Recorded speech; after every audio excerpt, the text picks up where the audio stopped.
So that happened. How was it for you? This super blood moon, right? First of all, greetings, salutations from space, and aloha from Earth. I guess I'm just getting dressed. Um, let's undress this truth of a super blood moon. And today,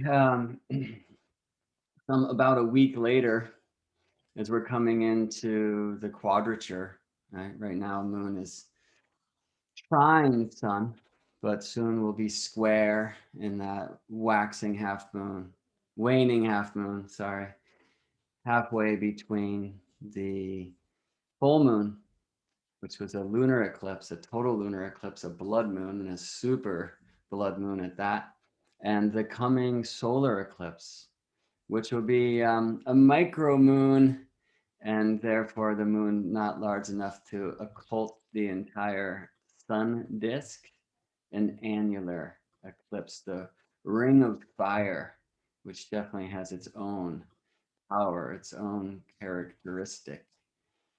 I want to share some photos um, of the blood moon the other day and ask you about your experience, whether you were able to see it with your eyes or not. How's it feeling in your heart? How's it feeling in your life? What's it asking you to eclipse? Um, and then we'll tune into some charts and speak about maybe what these eclipses are asking of us, you know, as a collective. And we can maybe find our way back to uh, the first eclipse of this Steros series, this eclipse family, which happened in the 17th century, and see if there's information there for us. So we're going to take a bit of a trip today.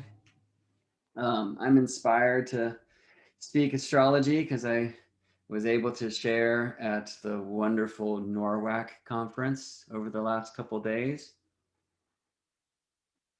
Post conference workshops are actually happening right now. Um, I decided not to attend because heading down to connect with family later today.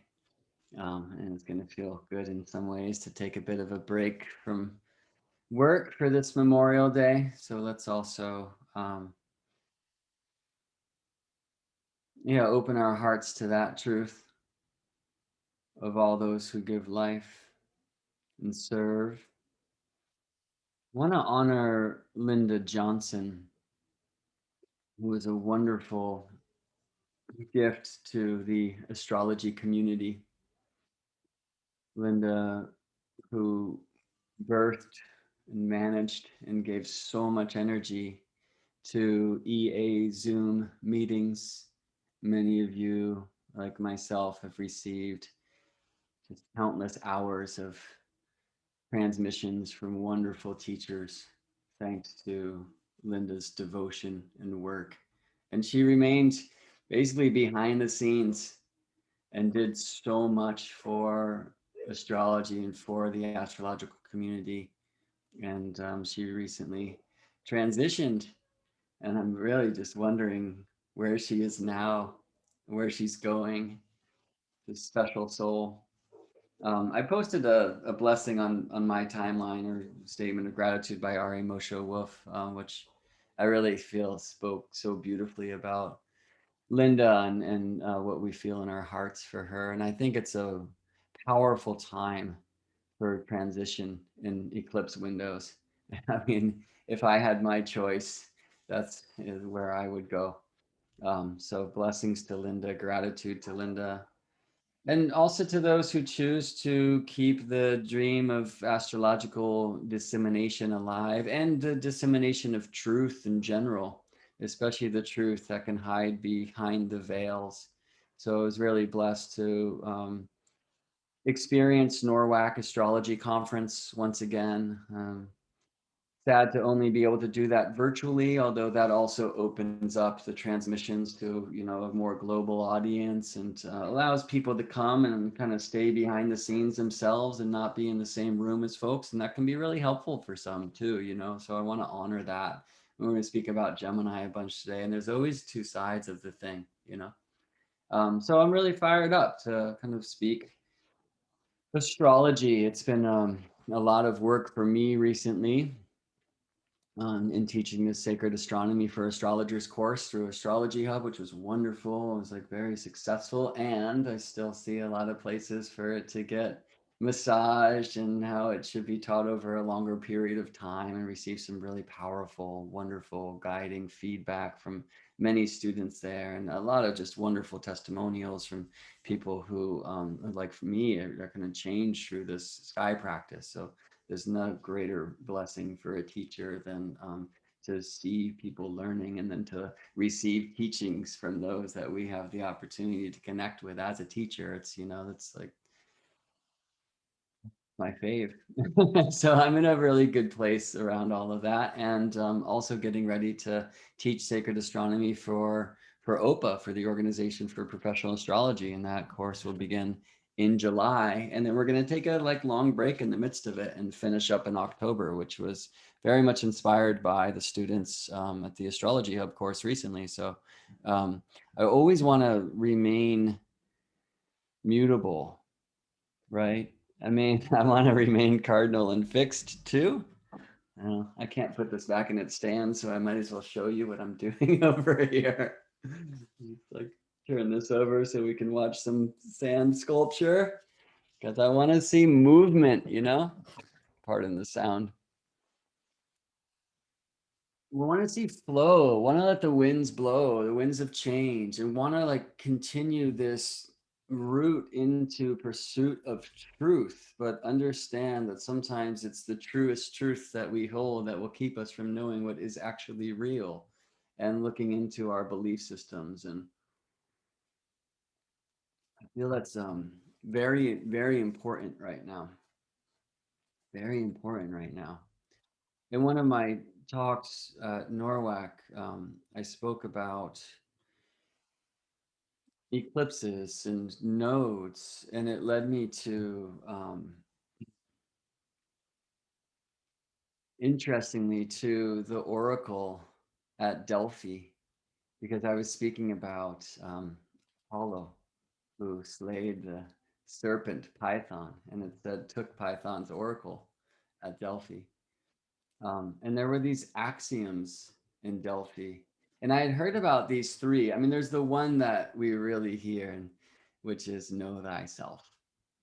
Right? I mean, it's just so incredibly important again and again and again. Know thyself. And, you know, that was the only one that I was really hip to until I took a look.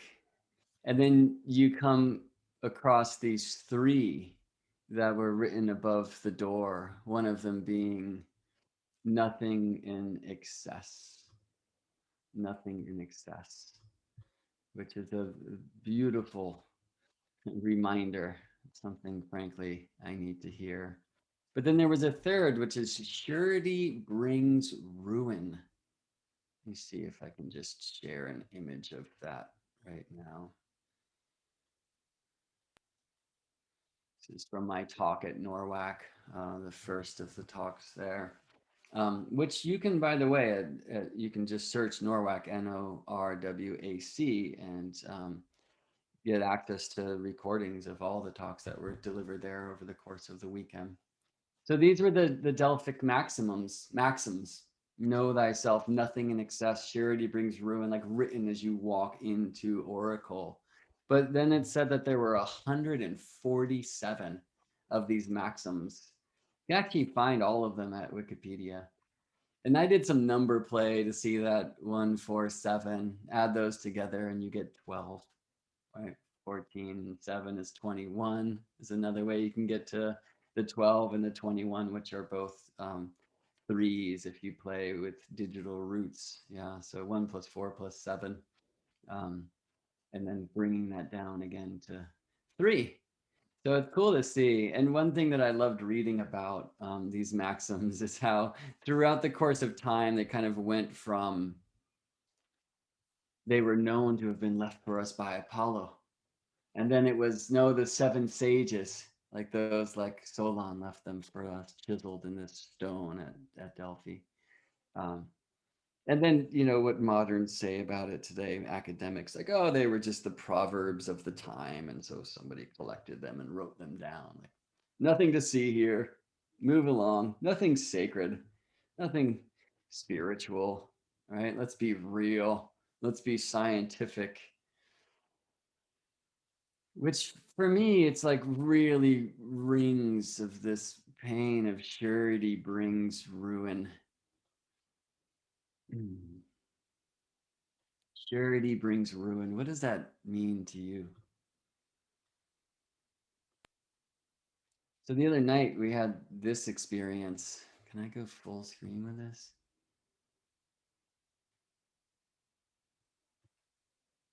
Hopefully you're seeing that on your screen. This blood moon. And if you know your stars, it's right in like the throat of the scorpion. These three stars here. They're going to mark the beginning of tropical Sagittarius.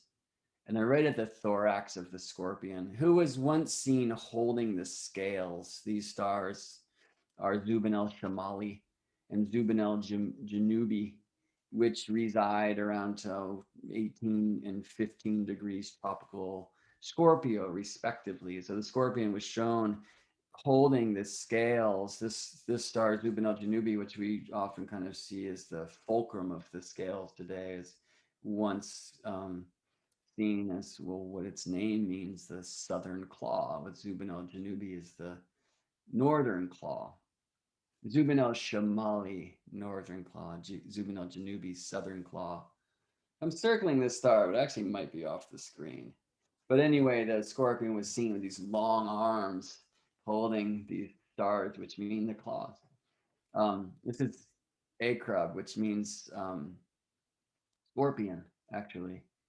And Bong and Deshuba, these stars that kind of mark the beginning of tropical Sagittarius this way.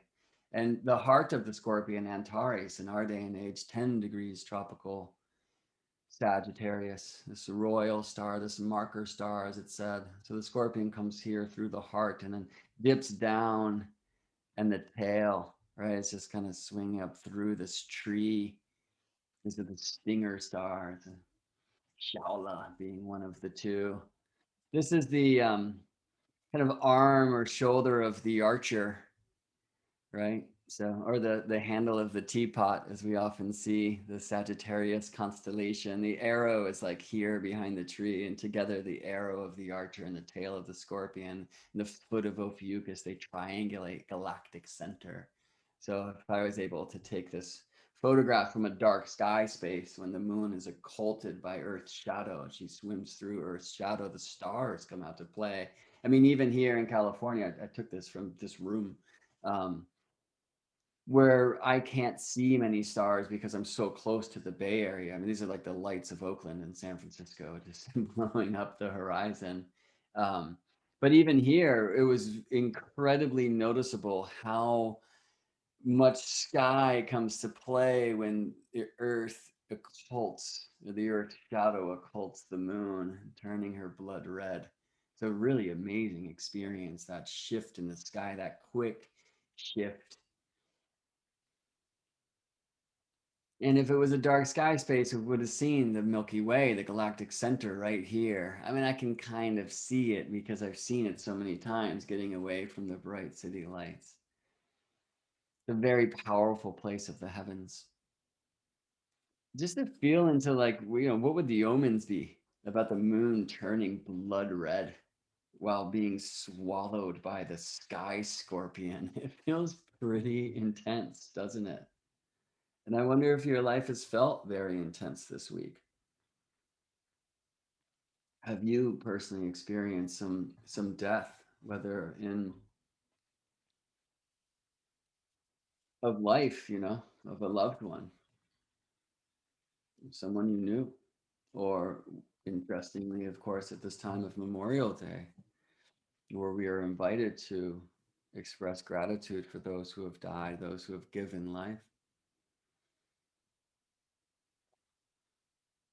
Or is there something in your life that is shedding, is dying, that is ready to be reborn. I mean, the eclipse symbolism is very clear. It is light from shadow. So I made that movie I started this thing with, which was just I took a photo every 5 minutes, right? And trying to like be in the temple and also document my experience so I could share images like this. And um, it's a tricky thing. It's actually a very Gemini thing for me. That's like right in the midst of my work, not only as a astrologer and a sky guy, but in life. Right. So like how can I be in it, be in the sacred, and also like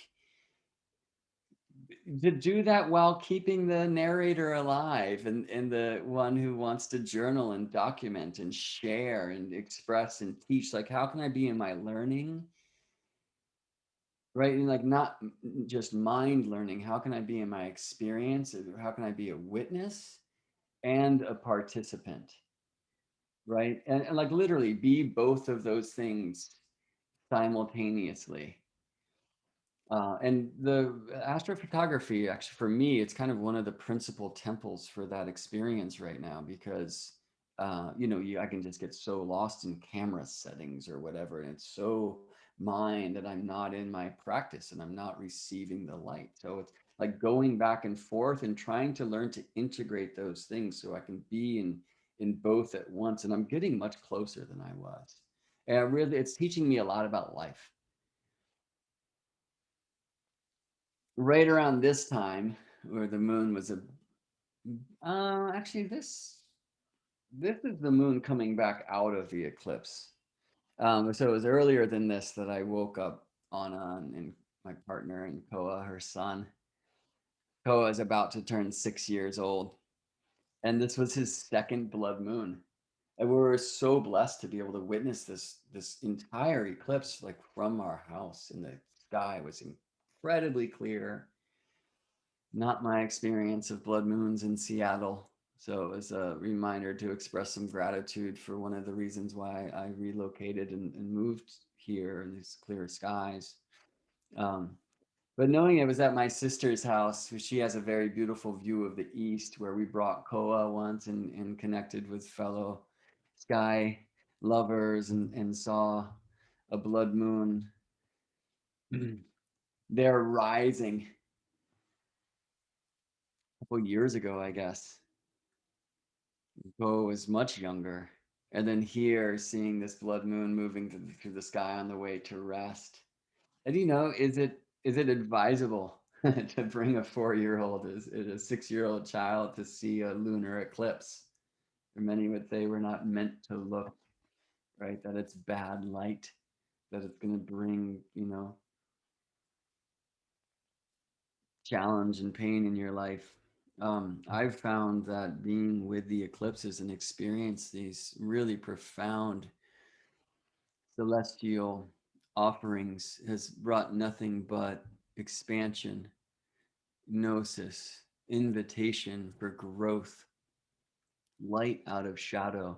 And certainly not to say that that happens without challenge. Of course it does, right? I mean, that's part of the weirding, the awakening. It's not like things get easier because you start tuning into more truth. It actually becomes more difficult. And one of the most difficult thing is why is everyone not on a path like this? Like,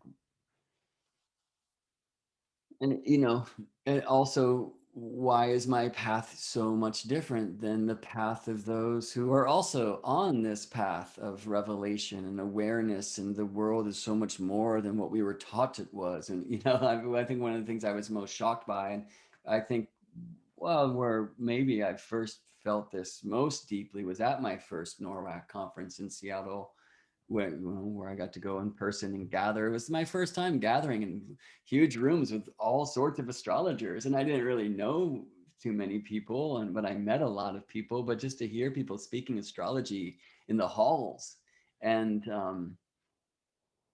that felt comforting. It also felt I don't know, intimidating, because a lot of what was being spoken, I had no idea what people were talking about. So it's like an invitation to learn so much more, but that can be very intimidating, right? It can be very, it can really put you in your place. It's good. Um, why am I'm missing the word that I'm reaching for when I think you hear it? Humbling, humbling, very humbling. But then I was also shocked to find revelations of my own idiocy that like everyone took a different path to this thing called astrology. For me, it was really like this. It was going in to the darkness to find new light, and there was a really challenging awakening driven much through explorations of the hidden truths of the 2001 events, and was surprised when I was kind of sharing some talk about the way that I was seeing truth and releasing falseness that was not shared by many of these peers, that they were peers in astrology, but that I was still in a way alone in this other sense. And then certainly I've found bonds which bring both of those worlds together. I'm being careful with my speech here because I don't want to alienate anything. And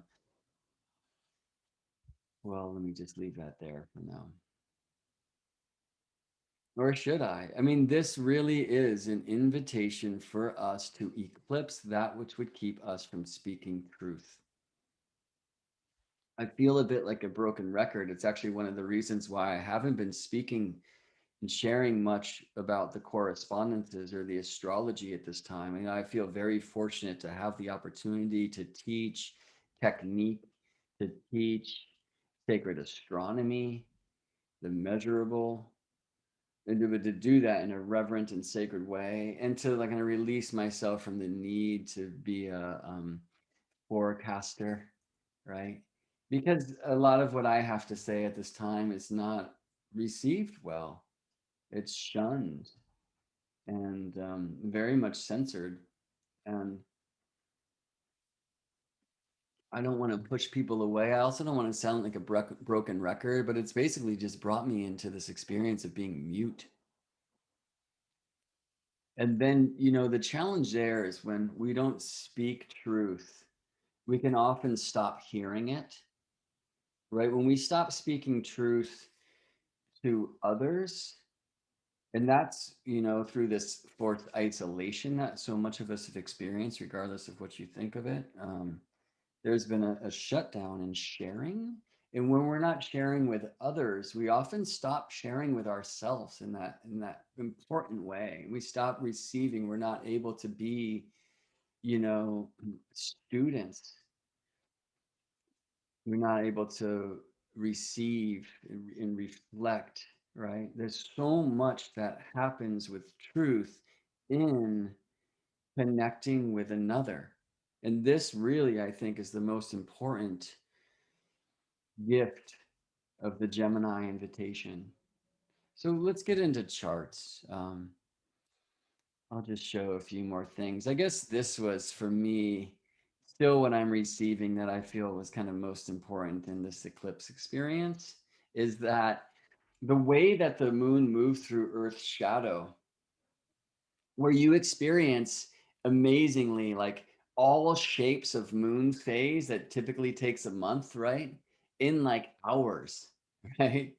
And backwards. And there's so much to say. I don't want to go too deep into the astronomy right now because I've been in that space so much, but there's so much to say just in how that process works. I mean, that you have every phase of a month in like hours times. It is a portal of acceleration, and that you experience the phases backwards, meaning you go instead of from crescent to full, you go from full to crescent, and then new, and then back to full, like in a different way.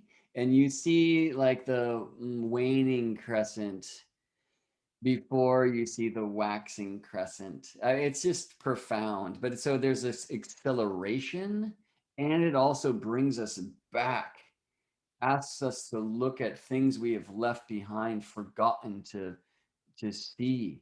It gives us the opportunity. The metaphor I always love to share with eclipses, it's like you go into a black lit room and everything looks so different. and strange and weird. And in the black light, you can see these like stains on your shirt that you can't see in sunlight or in moonlight, you know? It's like, and then you come back into reality and it's like, oh, whatever, you can't see that anyway. Or because I know it's there, am I going to now wash the shirt? And when I have the next opportunity to be in the black light of the eclipse, you know, I will see if I've done that work, you know. I mean, eclipses are like this. They offer gateways for purification, for release, for literally for light out of shadow. But for us to bring light out of shadow, we have to have a willingness to go into shadow. One of the stories I told in my eclipse transmission at Norwalk was one of maybe the greatest stories ever of churning the milk ocean, the forces of light and shadow churning the milk ocean to find the elixir of immortality, the Amrita. And it's very much a story of the sun and the moon and serpents and eclipses. But the first thing that comes up is the poison. And it's like that when we go and take a look, when we're willing to get into that which has been occulted, like literally, right? So anyway, Moon, when she was from our point of view here in California, when she was coming back out of Earth's shadow, her path did this in such a way that it seemed like she was kind of coming down out of the shadow. And what happened is she had this crescent crown, right? This is a different view basically of that same moment or different camera settings. Right here, I'm like letting in a lot of light. And so this gets blown out. And then we can see the redness of the rest of Moon's face. This is a full moon, but then if I like take in a lot less light, I'm able to bring resolution to the crown here and then not see the rest of the moon. And that was this image. So you see, I even like turned my logo to face the crescent up. Like this can't happen with the moon. This is literally, we're looking with our eyes and the crescent of the moon was pointing to the heavens. Moon, right, and her natural growth and like whether it's a waxing crescent, a young moon, or the waning crescent, the mature moon about to head back into the light of the sun to meet again for new moon. She's always pointing her crescent at the sun, right? And so you see the young moon after sunset in the west, and there's the moon, Diana's bow, we say, shooting arrows at Apollo below, or Hecate's bow, the other side, the waning crescent. But that's the crescent moon that rises before the sun, and she's shooting her arrows at Apollo down below, right? So you'll never see Diana's bow like pointing to the heavens, and yet you can. And right, so this for me, it's I don't know what to do with it yet, to tell you the truth. I know that something really important is happening for me in having this experience. And these are contemplations, right? I mean, actually, they're not going to be answered, frankly, through contemplation. I've learned this through the sky. Sometimes it's like that, and I hear a song, I receive a smell, a clear memory, a whisper of wisdom that I was not ready to receive, and my grandfather spoke it, or something like this, somebody speaking on the street, somebody appearing out of the blue to whisper a strange, truth. Sometimes the sky teaches instantaneously and can offer messages through animals or humans or winds, rains, whatever it may be. But sometimes, and it's often like this for me, more and more actually, it's like this is the teaching and you're not going to receive it now. And the more you grasp for it, the more the less you will receive, right? You cannot grab the smoke. Just watch it dance. And who knows, like some of these things, it might be in my last moment. Aha, it might not come in at all. But usually it's weeks or months, maybe years in different layers of the truth receiving. I've learned to understand and see this. I was like, wow, that is just so profound. And my work is to release my need to know what it means so that I can receive what it might. And I'm in that space right now. And that space is facilitated more and more by releasing the word and opening the sound, and releasing the the day and opening the night.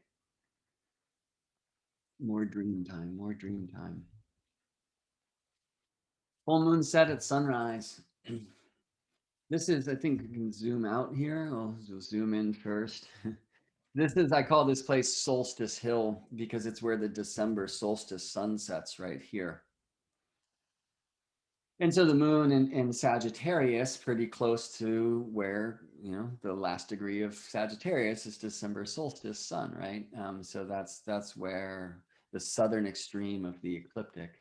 This is Earth's shadow, this blue bit, right? So literally the shadow of Earth's atmosphere, her body cast onto her own atmosphere.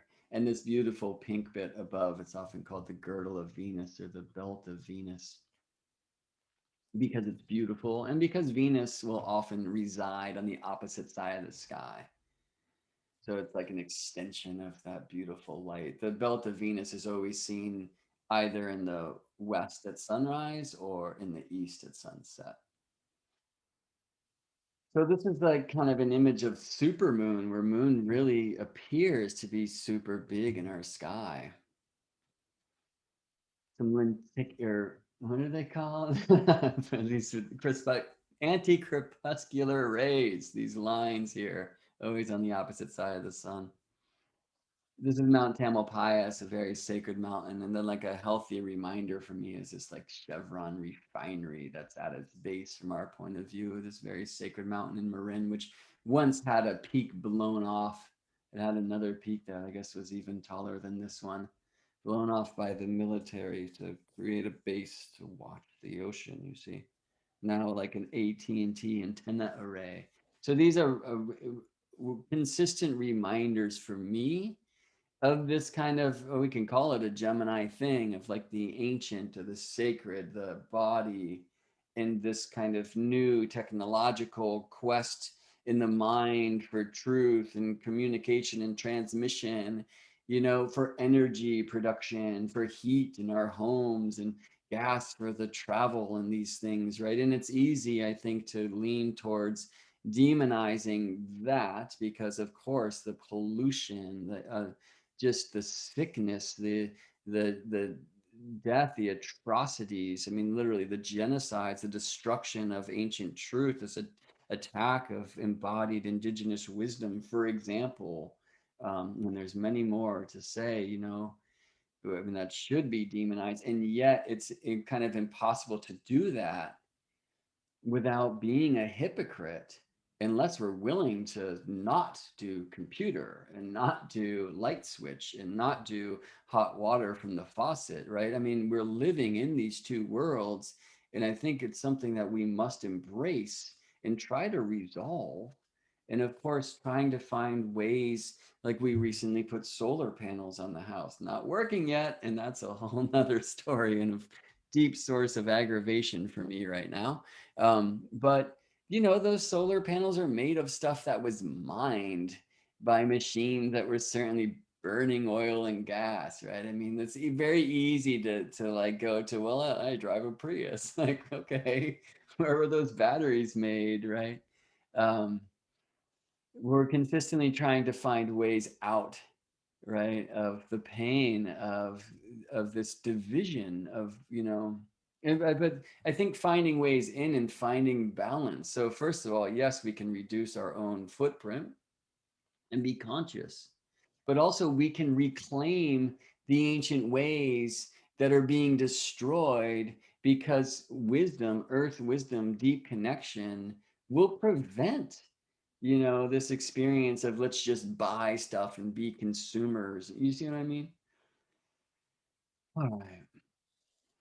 Yes, I mean, especially in this year where you're only allowed to buy from Amazon, you're only allowed to buy from Walmart, this of the mom and pop shop, right? Which is really what a lot of, if you want to have 2020 vision, if you're not seeing that because your consciousness has been clouded by the one story you're allowed to speak, the one fear you're allowed to share, the way that our compassion has been used as a source, the open heart, which is what it's for and wonderful, but that exists, but also to close the eye, right? That is my principal concern of our time. If you've Yeah, I mean, you might have heard me speak about that. It's very aggravating to some. It's very aggravating to some.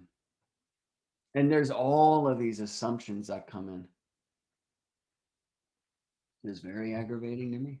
It's always hard to, especially with the people that we love and respect, to see that they find us to be a fool. Anyway, West is over here. And so the sun is now setting well north of west. I wish I had a photo to show. I just haven't had the time to get into all my photos, but I will say this is Mercury and Venus. This was on the evening of the blood moon, which was May 26th, right? So we're just looking here at sunrise time because full moon sets at sunrise, and then this is after sunset, sun having set below in the very northwest in the sign of Gemini, and how's Mercury and Venus, right? So, I mean, one thing about their conjunction at this time, and we'll see this in the chart, I mean, it really is the love of wisdom, and it's the heart and the mind. I mean, Venus and Mercury, respectively, are so much more than those things alone. But I mean, even Gemini, Venus in general, and the way that I work with her synodic cycle, we are in a Gemini Venus cycle still until the next retrograde of Venus, and when she aligns between Earth and Sun in the sign of Capricorn in January, that we are in what I call a Gemini Aries cycle. I mean, we are pioneering a new love for truth, you know. Maybe that's love for wisdom, which is what philosophy means, right? Philosophy. I can't even speak. Wonderful. As predictable, as predicted, right? All right, well, let's get into charts. That should probably help guide the voice. This is this moment. Actually, this is this moment where I sit in El Sobrante, California, May 31st, 2021, Moon Day. But my eyes are on the sun, who is now aligned to one of these points of the sky that hosts that intersection of the sun's path, which is the ecliptic, and the moon's path. Let's look at this here in Stellarium Planetarium software. And if I can find the moon, and I can make her huge so she's easier to see. I can bring in her path. And now we can see, so this silver path here, let's take the equator away, is the path of the moon, who can separate by about 5 degrees from the ecliptic, the path of the sun in Earth's skies, the plane of the Earth-Sun relationship. And so moon's path crosses the sun's path, moving from the south to the north at the North Lunar Node, which is currently in the constellation of the Bull, and very close to the bull's eyes, which are Ein and Aldebaran, royal star Aldebaran, which currently in our day and age projects to 10 degrees tropical Gemini. So that's where the sun is now aligned with this royal star. And that's where the North Lunar Node currently resides as well. So the very like powerful configuration of truth. I mean, the eye of the bull is often said to be a star that is about this. It's, for me, it's my rising star. I have a lot of personal connection to the astrology today. Maybe one of the things that subconsciously inspired me to share. A lot of it actually was Anna saying, I miss you, T. I miss you speaking about astrology. Why aren't you ever live anymore? Um, Anyway, there's a lot of reasons for that. I feel like in some regards, I'm like self-censoring. I'm trying to be too careful. I'm not myself. That doesn't feel like me. It doesn't feel like my path. It's a challenging thing. Integrity is one of the messages of this bullseye, Aldebaran. And so this is something we all share right now, with the sun aligned there, with the North Lunar Node. I mean, the sun visits that degree of the zodiac every year. The North Node will be there every 18 and a half years, right? So the sun meets the North Node there, and it's not always this close, but every 18 and a half years, like not super rare given, the course of time, but you're not going to see that happen many times in the course of your life. I've been researching Mac Miller, whose Circles album I've recently fallen in love with, an album that was interestingly released after his death as a very young man. He only experienced this once. If you live a long life, maybe four times, five, right?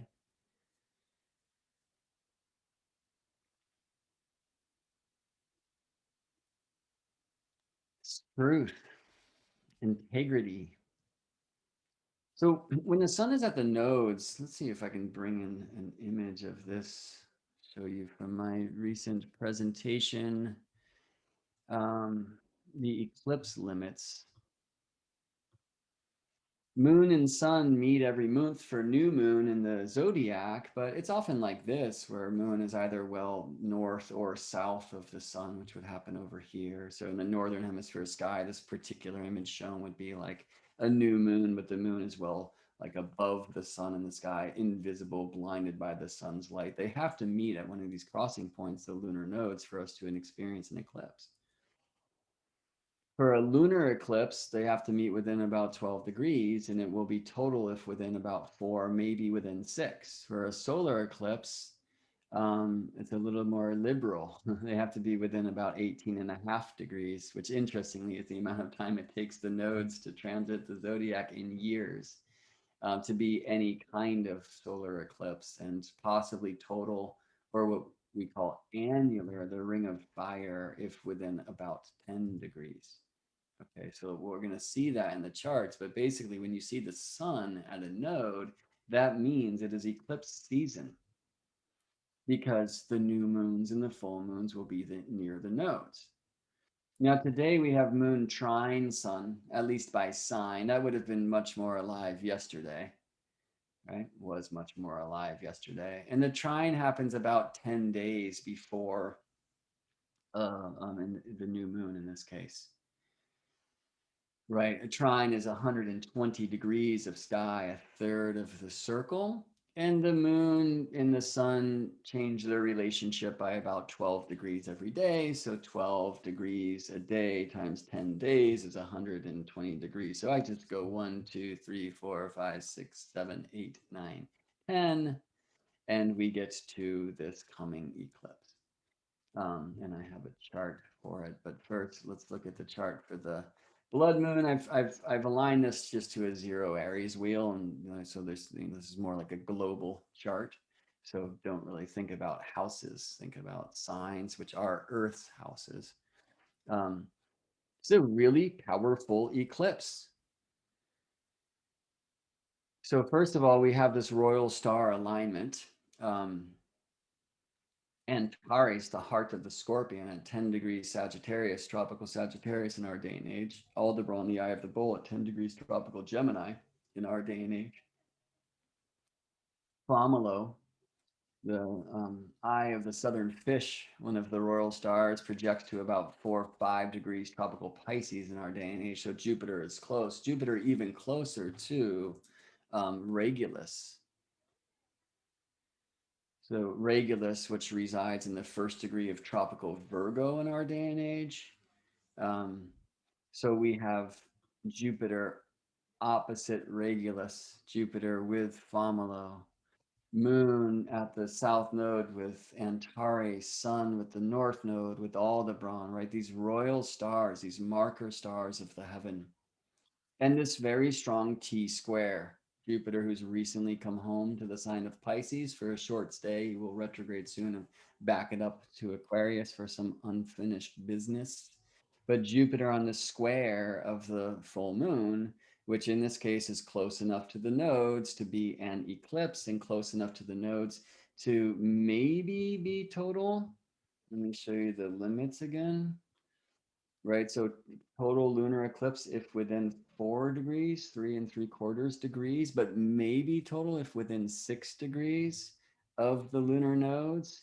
And here we're kind of at that edge, right, of 5 degrees away. But why can I see that this is definitely going to be a total eclipse? Because moon is opposite Lilith, and this means supermoon, because Lilith marks the lunar apogee where moon is furthest from the earth, and therefore opposite Lilith is lunar perigee, where moon is closest to the earth in her elliptical orbit. Close to the earth means bigger moon, okay? And we call it the super moon these days. And the super moon, larger moon, being closer to earth, is much more likely to be totally eclipsed because it's closer to Earth's shadow. The moon's not actually bigger, which would make it seem like it's harder to occult the moon because there's more surface to occult. The moon just appears to be bigger because the moon is closer, and it's that proximity to Earth, that closeness to the body that's projecting the shadow, that makes it more possible for moon to be totally eclipsed when when perigee, when close to Earth. And close means bigger, brighter, faster, which is an interesting eclipse thing to journey into. And all for me, like all of that speaks, all of that has story. But maybe I'll approach this more from, what astrology teaches, on the surface, like not looking at some of the deeper astronomical um, offerings of a chart, right? Where we can get into azimuths and altitudes and right ascensions and declinations, especially where we find that Mercury and Venus are both out of bounds, taking the place of Mars, who has recently returned from those places where the sun could never go beyond the scope of the ecliptic plane. This is, one way to transmit out of boundsness. Another way means weird, out of the box, breaking out of the mold. So Mars has been doing this for us for like months. And Moon is currently in a position in her own kind of 18 and a half year cycles where we will have out of boundsness twice a month, breaking out of the mold, freeing ourselves. What is it? Freeing the mind, freeing the heart, freeing the body. Often that's transmitted by the signs that embrace these planets as they do their thing. So Mars spend a lot of time kind of cutting through the fabric of Cancer, which can be these rules of the family or the tribe, or I think it's a very important thing to look at right now. Yeah, how have you cut out? How have you separated from the rules you were taught? Like I was shown that astrology is bullshit.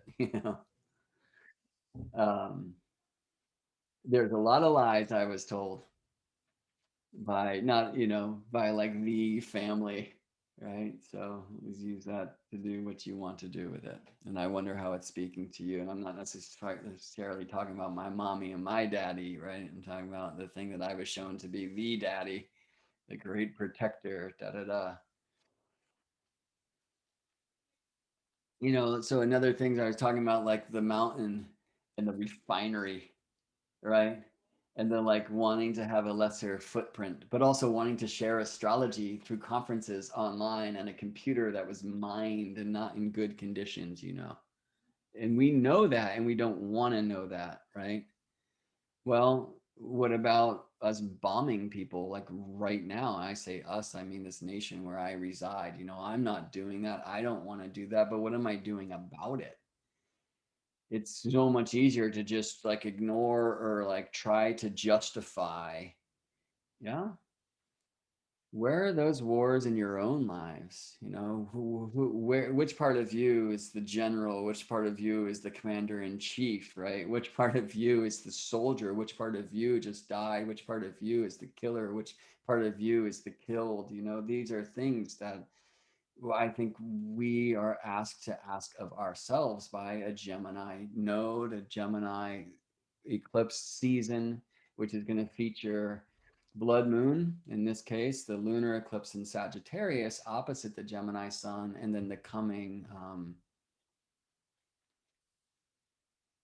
let's find the solar eclipse in the sign of Gemini. So this is an annular solar eclipse. And I can tell, by the way, when we look at the eclipse limits, that it is annual. We see partial or total, or just actually total within 9 degrees and 55 minutes of either node. But that asterisk says either total or annular. And the reason why is because here we see within that 10-degree range, but annular because moon is at apogee, which Lilith marks. So that means moon is far away. When the moon is far away, she appears to be small in the sky and then too small to occult the entire sun disk. So we get this ring of fire, which is a beautiful thing to behold. This is moonblink.info, where this eclipse search leads you to a place where you can type in any year, like the year of your birth, and find all eclipses that year. And then you can click on the eclipse, like here's an annular solar eclipse of June 10th, 2021. And it will show you where the eclipse path is.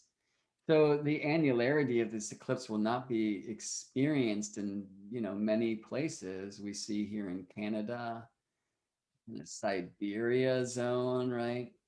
So probably most people reside like here on this Canada side, where this eclipse can be experienced.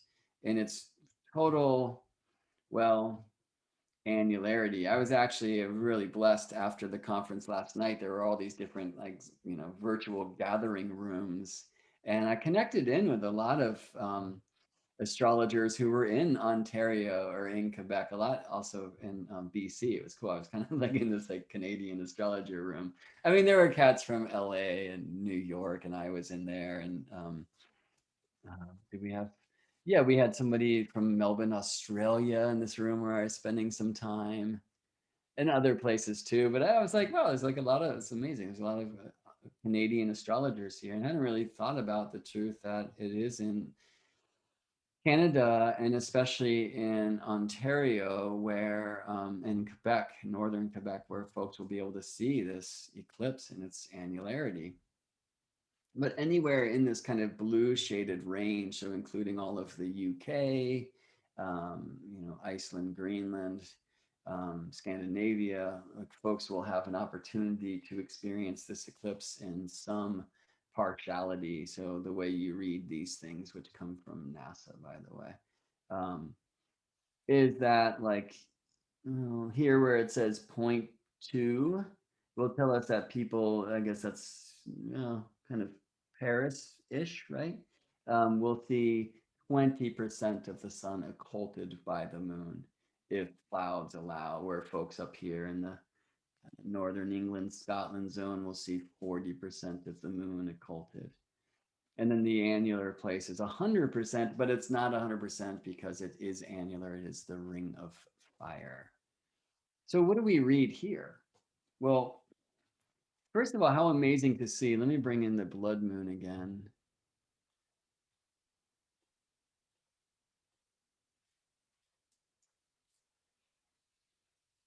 That at the time of the blood moon, and we saw an image of it here, Mercury and Venus were conjoined in the sky.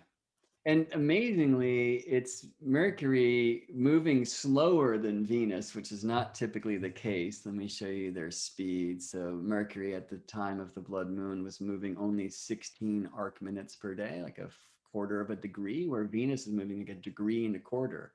So since that time, Venus quickly overcame Mercury. They conjoined a couple days ago. Kind of got a photo, I kind of got a video, but this is this time where Mercury stations retrograde, which has happened since. Let me show that to you.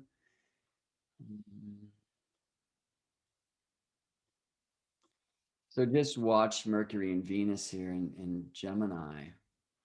And Venus is getting closer and closer. That's a day later, and here's the next day. And then finally they conjoined as Venus passed Mercury by. Shortly thereafter, Mercury stationed retrograde. And then we'll just quickly dive underneath the beams of the sun. And so, one of the amazing things about this coming solar eclipse is that it's happening with Mercury cazimi. Mercury in the heart of it, Mercury between Earth and Sun, right? This is moon between Earth and Sun. That's new moon, and that happens every month. It doesn't always happen at a node. When it does, that means solar eclipse. And astrologers always say, like, a new moon solar eclipse. I don't get it. It's like, you can only have solar eclipse at new moon. Like, that's a very redundant and strange thing to say, I think. The full moon lunar eclipse. Okay. You're not going to hear full moon solar eclipse. Anyway, redundancy is built into every great space mission, I am fond of saying. So we see this call to truth. And interestingly, there's something very important shared here um, in a square with a Pisces being. Okay, so moon comes between Earth and Sun every month, every 29 and a half days on average. Mercury comes between Earth and Sun when retrograde conjoin Sun. That's new Mercury. Let me show this to you. No, I'm not going to do that. That's new Mercury. And that happens about every 4 months, every 116 to 118 days. Mercury aligning between Earth and Sun. For the Hellenistic astrologers, this satisfies a condition called cazimi, which is when Mercury is within 1 degree of the sun on either side of the sun, and whether retrograde or direct, cazimi, in the heart of it. Um, Later medieval astrologers who were working with better ephemerides or planetary tables,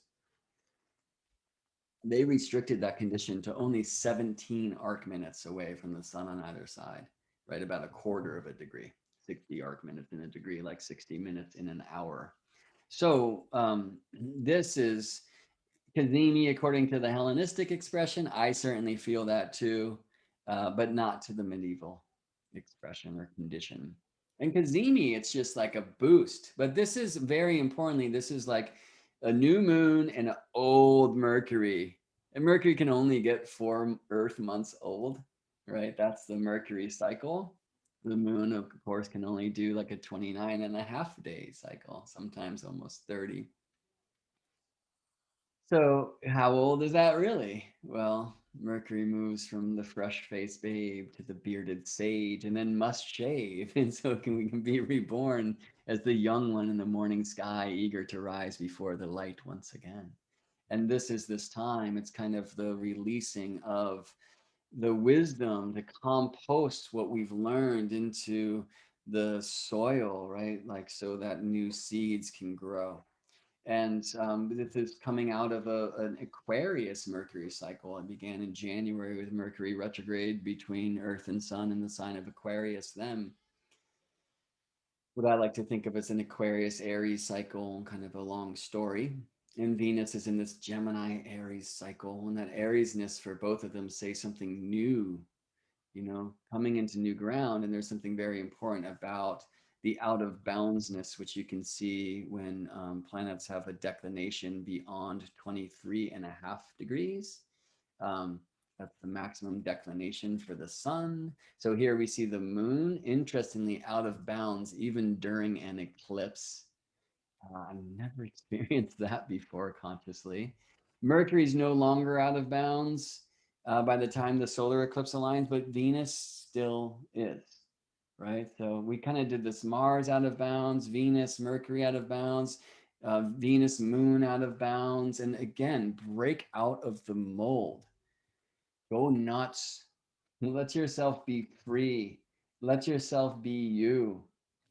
Say what you've got to say, unless that hurts others. And then look at why you want to say things that hurt others. This is the space where I am. And it's a space of truth, because truth is not only the truth, right? That's more in this kind of Sagittarius reality. Well, with the South Node in Sagittarius and the lunar eclipse in Sagittarius, right? I really feel a calling to explore this axiom of the oracle, this maxim that says surety brings ruin. And it's so linked to know thyself and to nothing in excess. So truth in excess is a fucking mess. Pardon me. because it's typically not true. It's what we believe to be true. We're so sure of it, right? And surety brings ruin. The way we know ourselves is married to these belief systems that are often not gained through life and through experience, but rather through programming. So, why do you believe the earth is round, for example? Because you've seen pictures? Did you take them? Right? Now, I know that the earth is round because I understand how the sky works, and I've learned that with my own eyes. And I can use logic to understand that if the sky has two poles, which I've seen with my eyes, then earth must. It's the only system that's simple enough to explain that dynamic, right?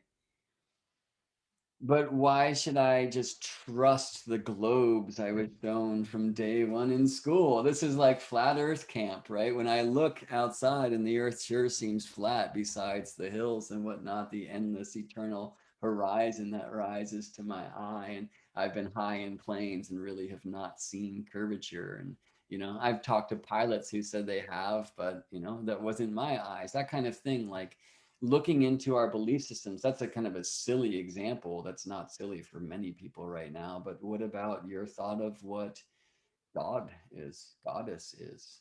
What about what your thought about government is?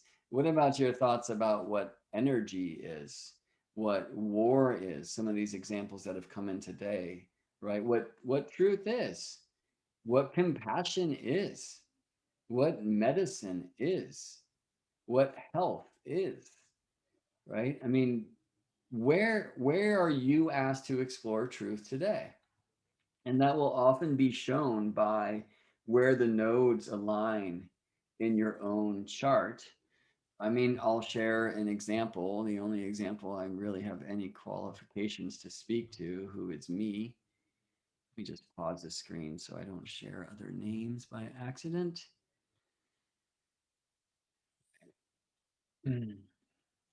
So for me, it's a solar eclipse in my first house. Who am I? What is my path? Where am I going? There are some, interesting kind of health invitations here, right? The first house often said to be the body, the vital force.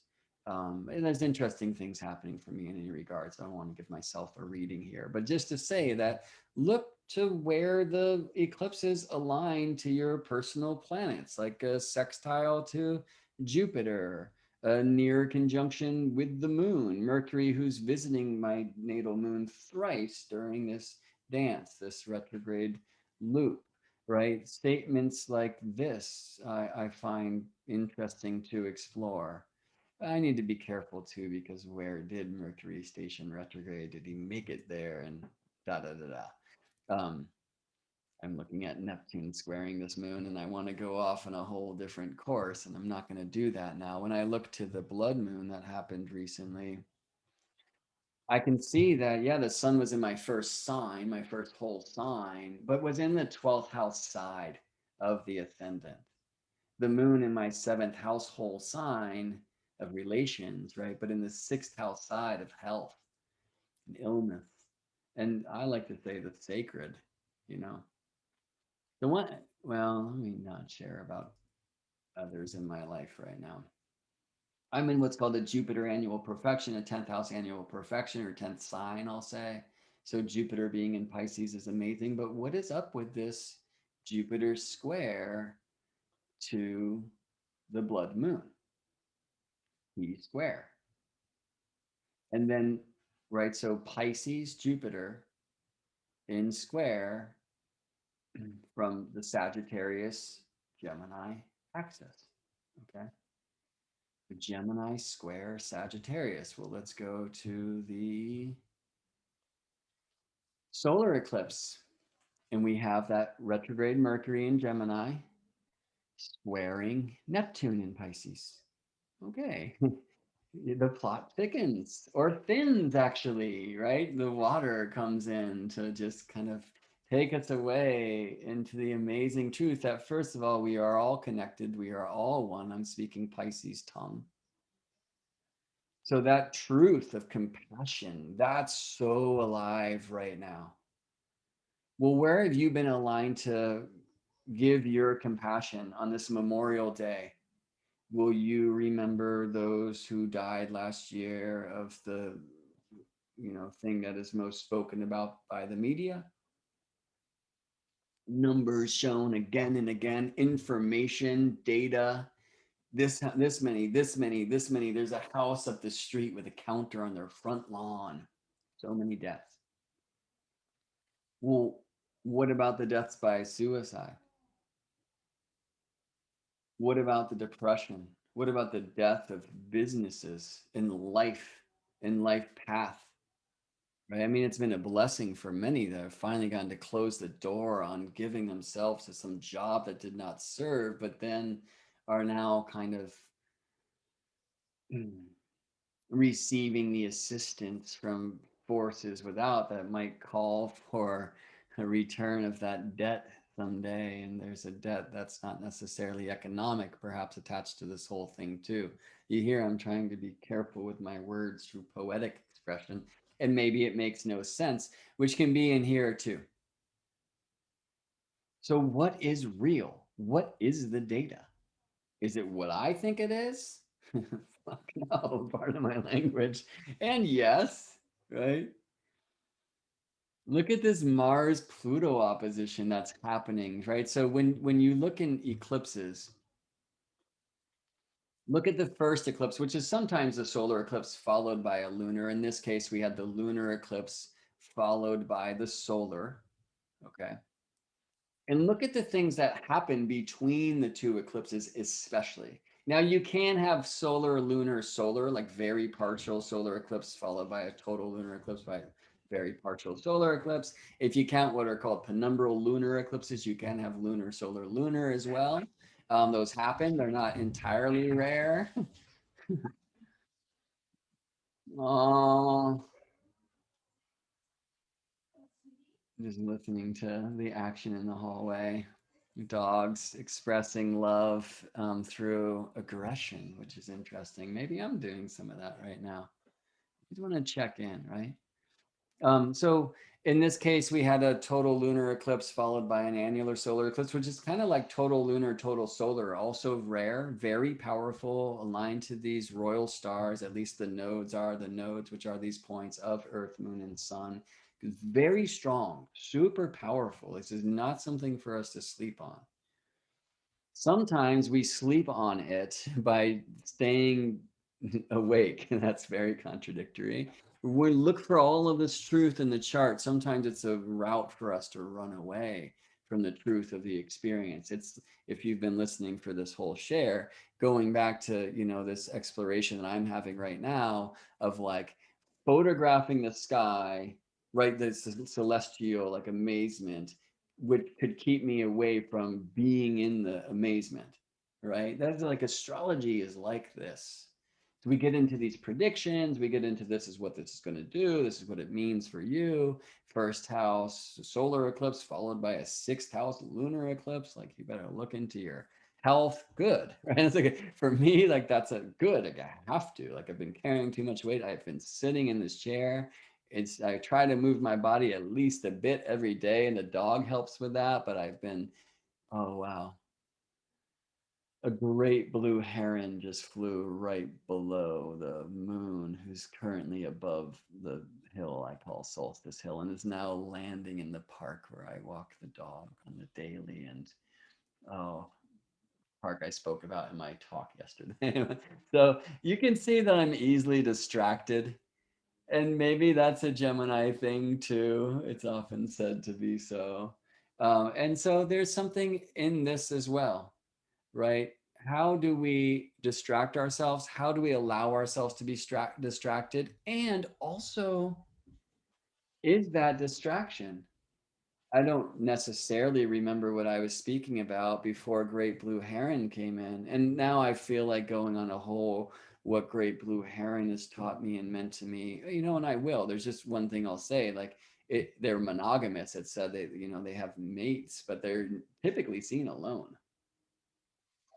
They like fish alone, is it more efficient? And I think that there's something also in this Gemini realm, and it doesn't have to be about mates and partnerships in that regard, but Gemini, in many regards, if we look at it as the third sign, or if we compare it to the third house, and there's beautiful reasons why we should, and there's also very important reasons why we shouldn't, because you can conflate signs and houses, which are also very different things. You make them one, and it's kind of like nothing in excess, and some of these other axioms, surety brings ruin, etc. So I want to be careful with that.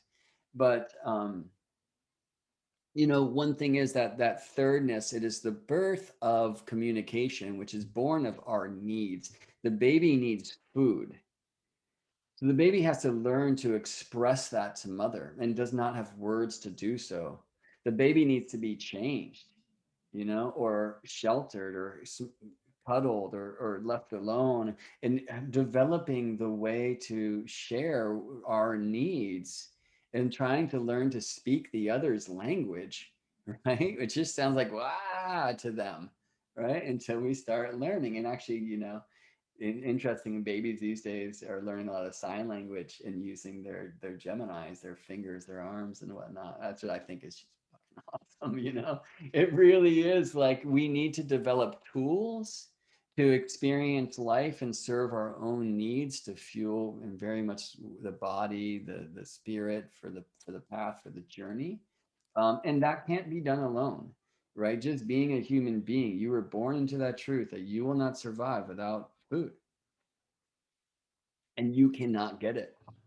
That's a very interesting thing, and it's not that way for a turtle, you know. So, what does that mean about us and that truth? It really we need to share. So, there was a saying this thing about this before, kind of being disconnected from having like in-person conversations with another, or if I am like so much of their facial muscles, which say like more words than the words, right, are like hidden or gone. All right. So not exactly sure. All right. So one thing I think I was saying is when you're look between the eclipses. We'll look what happens, planetarily between the eclipses. So an example is Venus conjoined Mercury. And usually we should say Mercury conjoined Venus because speak the faster planet first. Good grammar. But Venus is faster in this case. Mercury's slowing down, hitting the brakes to put it in reverse. Venus very fast. Venus speed right now. So Venus overcomes Mercury, conjoins Mercury, applies to Mercury and conjoins Mercury. So that's happening, right? In this place of truth, in this very powerful place of sky, the sacred hoop, the galactic anti-center. Um, Look at Mars in Cancer, where Mars, interestingly, is said to be in fall, who's going to apply and trine Neptune and then oppose Pluto, right? Let's go to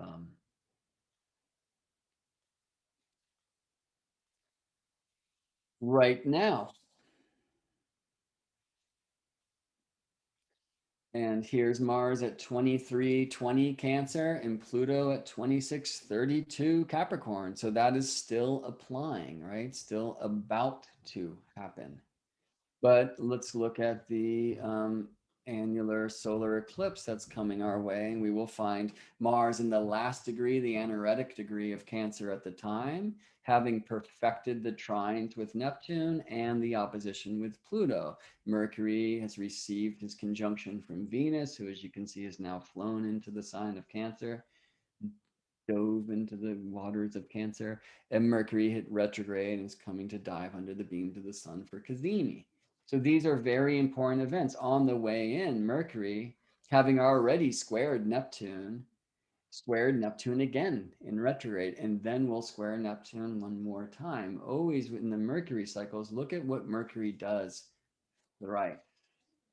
Bringing our attention to, and I guess, well, there's one more thing I want to do, but that in the blood moon, we have the Pisces Jupiter square to the Sagittarius lunar eclipse, which by the way implies a Gemini sun, um, implies a full moon. You don't need too much data. Sometimes less is more, friends. And then in the annular solar eclipse, the Mercury Cazimi annular solar eclipse squaring Pisces. No, no. Life is but a dream. Row, row, row your boat. But whose boat are you rowing? Yeah. And awakening into this dream of day, awakening into life requires our, active experience at night. I think when we learn to become lucid in the sleeping dream, we are reminded of becoming, I think, more dream oriented in the day lucidity. There's no way you can um, not poetically try to express the truths invited by the challenge of a Gemini Pisces square. And it's a very difficult thing to communicate. It's actually better for me just to say, look at this. What does it mean for you? There are belief systems, there are religiosities, and that doesn't mean church, friends. Sometimes atheism is the greatest religiosity. Scientism, oh my gosh. Science, which is spelled these days not with an S, but with a dollar sign. Lies after lies after lies, which does not mean science is not a beautiful pursuit. That's a wonderful way to pursue truth in a very Gemini way, in a trial and error and experimentation. But it requires a sharing, it requires a communication, which has been censored and shut down. It's an amazing thing to look at. It is so Gemini Sagittarius axis. It could just have you scream in the halls with no respect for other people in the house, for example, which you should do if you are living your life as an out of the box, out of bounds child. And friends, Gemini should remind us that we are all children, that to be young, to have fun is the way of light, that the pursuit of preserving fun and joy for the individual and the collective is compassion, that leading our lives in a pursuit of the truth of love and the love of truth is compassion. Where do we receive our truths from? Where do we receive our data from? Are we willing to come back into bounds to face the evolutionary opportunities of systems that need to crumble? Who's telling you what they are and what needs to crumble? Listen, investigate. The Saturn Uranus square, one of the great themes of our time, so strongly aligned during this solar eclipse. 21 arc minutes, a third of a degree. Coming soon, once again, to a theater called you, Saturn Square Uranus Part 2. What needs to shift? What revolutions must we have? What is revolution?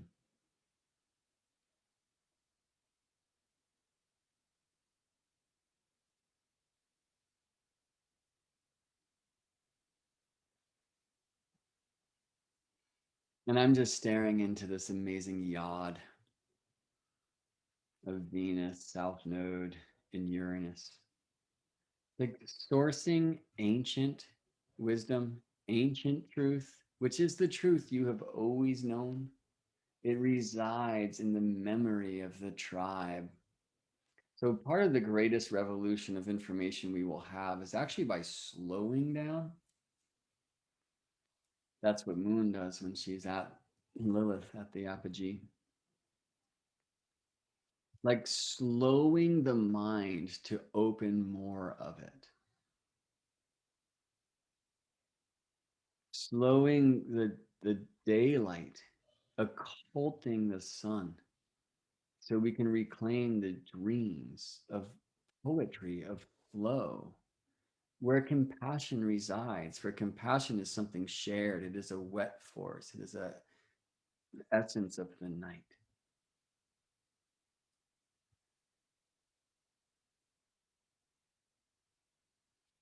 Eclipses belong to families, which is an amazing thing. They're called Saros series. They tie the periodicity of many moons together. I mean, it's just an incredible thing that these Saros series are basically multiples of, or increments of time that are multiples of this number, 29.53, this one, 27.21, and this one, 27.55.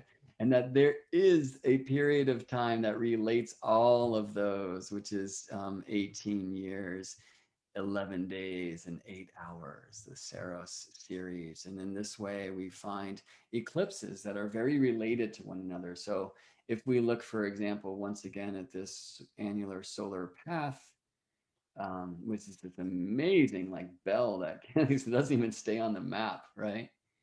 Compare that to the eclipse that will come our way, a total solar eclipse on December 4th. This is a south node eclipse, obviously a very different animal. But I mean, even if I look at the eclipses from last year, where we had an annular solar eclipse on the solstice last year, North Node eclipse, look at how much of a different shape that is than the eclipse that is soon coming our way on June 10th, 2021. Okay. Moon's a different distance from the node. The moon is a different distance from the earth. So that's a distance from Lilith on the chart. There's much more to say about how these things play astronomically. But when I look at the eclipses of this year and I tune into this June 10th, 2021 annular solar eclipse that soon aligns, I can see here in this wonderful website, moonblink.info. There's others that do this, but this is my favorite eclipse playground, that it belongs to what the astronomers designate solar Saros series 147, which I wish I had seen, gosh, before I gave this talk. Uh-huh. I kind of ran out of time in building this presentation and like in shaming myself for it, but it also allowed me to give less data and more heart, which I think in the end is what was needed. But one of the things I learned in building this presentation was that there are 147 Delphic maxims. And here we are with Saros Series 147. Oh, I wish I could have brought that into that presentation, but here it is now. And so here's this eclipse, June 10th, 2021, which we've looked at a few times, 18 years, 11 days, and 8 hours before we had an annular solar eclipse, Ring of Fire solar eclipse on May 31st, 2003. And it's a very similar shape. 18 years, 11 days, and 8 hours before. This is a pretty extreme curve, and it's, I think, more difficult to show that these shapes are similar than it would be for eclipses. Like, let's look into that 2020 solstice eclipse, which for me is one of the most important activations of our life, belonging to solar series 137, which did come around on solstice in 2020 and then was last around in 2002. So here's that eclipse shape. And then let me go back to the one. And well, I went back twice, but that's okay. Here's 1984. This is the year Norwalk was born, actually, and they had their eclipse family return in 2002. And I just learned last night that actually one of the Norwalk family, Maggie Nalbandian's husband, died in this year. And Laura Nalbandian, who now runs Norwalk, also received light of the opportunity to first kind of conduct UAC, like a huge astrology conference in that year of 2002, which really interests me. I know that in 2020, when the next eclipse of this same shape, the Saros series, came around, something that was occulted at Norwalk was personal gatherings. And fortunately, Laura and the great team, Nicholas, so many more, chose to keep the dream alive and go virtual at that time. But this is obviously just a great change. And there is light that's coming out of that shadow, right? This like virtual opportunity for a more global experience, which is a very kind of eclipsy thing. We probably had friends from these places of the earth coming to Norwalk as a result, for example. And then next year, it looks like it will be kind of Gemini. It will be part virtual and part in person gathering. Do you see how these things work? How is it working in your life? Well, so if I go back to 2021 and we investigate the Saros series of this 147 eclipse family, we will see that it first gained annularity very recently, actually in its last appearance in 2003. So this is only the second ring of fire solar eclipse of the series. Most of them get total. This one will not. So, and that has something to say. What is it that a ring of light refuses to go away, to be occulted? We can go back to the very first eclipse of the family, which actually was not that long ago, because typically you have 71 or 72 of eclipses in a family. In this case, are we told here? We are not, but I'm sure on this page I can see that this is the first eclipse. Not seeing. Let's look for the current coming event. Where I think on the page, yeah, we'll see that it's the 23rd of 80 eclipses. That's actually a lot of eclipses in the Saros series. The average is 72, coming around every 18 years. It's about 1,300 years. So this one's going to run for more time. And I'm surprised we're not seeing it written. Moonblink often shares that. I might just not be looking in the right place. But 1624 all the way to 2995. And in 1624, the first eclipse, which was only 1% of the sun eclipsed by the moon, and as a north node eclipse, it starts at Earth's north pole. So, like, nobody's there to see it. And even if you could, you really see 1% of the sun occulted, you know? And still, it was like the birth of this eclipse family, which is coming around on June 10th. So, we can look to that first eclipse of the series. That's not what I want to show. Here it is. So solar Saros 147, like the Orphic Maxims in the first eclipse of the family. And look where it is. And look what it's conjoined. And look where Venus is. Okay, so why am I tripping on that? All right, and look where Mercury is. Okay, so we know that in this current eclipse cauldron, we had Venus conjoin Mercury in a different air sign than Libra in Gemini.